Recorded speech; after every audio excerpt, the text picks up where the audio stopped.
தமிழகத்தை பொறுத்தமட்டில் இன்று முதலமைச்சர் அவர்கள் வெளிநாடு சென்றிருக்கிறார்கள். ஏற்கனவே இந்த வெளிநாடு போகிறதுக்கு முன்னால் புதிதாக ஏதாவது ஒரு நிறுவனம் இங்கே வந்து பெரிய அளவில் நிறுவனத்தை தொடங்கி பல பேருக்கு வேலைவாய்ப்பை கொடுத்திருக்கிறதா என்றால் இல்லை. அதே மாதிரி அங்கே போய் வந்து நம்ம வந்து போஸ்ட் கொடுக்கறதும் சைக்கிள் ஓட்டுறதும் தான் அதிகமாக இருக்கே தவிர எம்ஓயு எதுவும் பெருசாக இருந்த மாதிரி இல்லை. அதுக்கு இங்கே கட்டமைப்பு இன்னும் அதிகப்படுத்தப்பட வேண்டும்.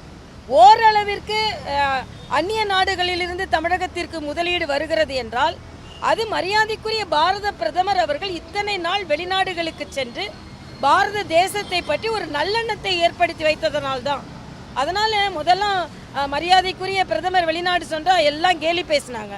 இன்றைக்கி ஒரு மாநிலத்துக்கு நீங்கள் இத்தனை வரை போக வேண்டி வரும்பொழுது ஒரு நாட்டிற்கு ஒரு பிரதமர் நல்லெண்ணத்தை ஏற்படுத்துவதற்கு எத்தனை முறை போக வேண்டும்? ஆக நீங்கள் எதையெல்லாம் எதிர்த்து சொன்னீர்களோ இன்று அதையெல்லாம் நீங்கள் நடைமுறைப்படுத்தி கொண்டிருக்கிறீர்கள் என்பதுதான் எனது கருத்து. அதே மாதிரி இந்த பிஎம் ஸ்ரீ திட்டம் அது மறுபடியும் இன்னைக்கு கூட ஏதோ மத்திய அரசுனால ஆசிரியர்களுக்கு சம்பளம் கொடுக்க முடியவில்லை என்ற தவறான கருத்தை இவர்கள் பதிவு செய்கிறார்கள். பள்ளி கல்வித்துறைக்கு மத்திய அரசு என்ன நிதி கொடுக்க வேண்டுமோ அதற்கான முழுவதுமாக ஏறக்குறைய 90% நிதி அவர்கள் கொடுத்தாகிவிட்டது.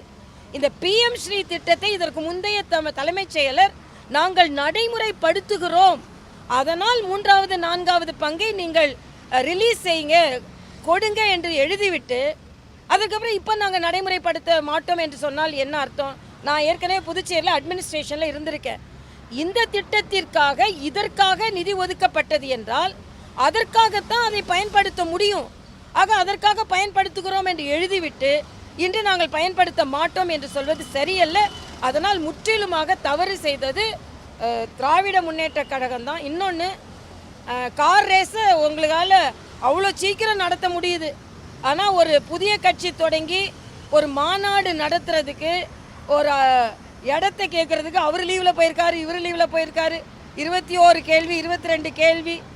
ஆக எந்த அளவிற்கு எதிர்கட்சிகளை நீங்கள் முடக்க நினைக்கிறீர்கள்?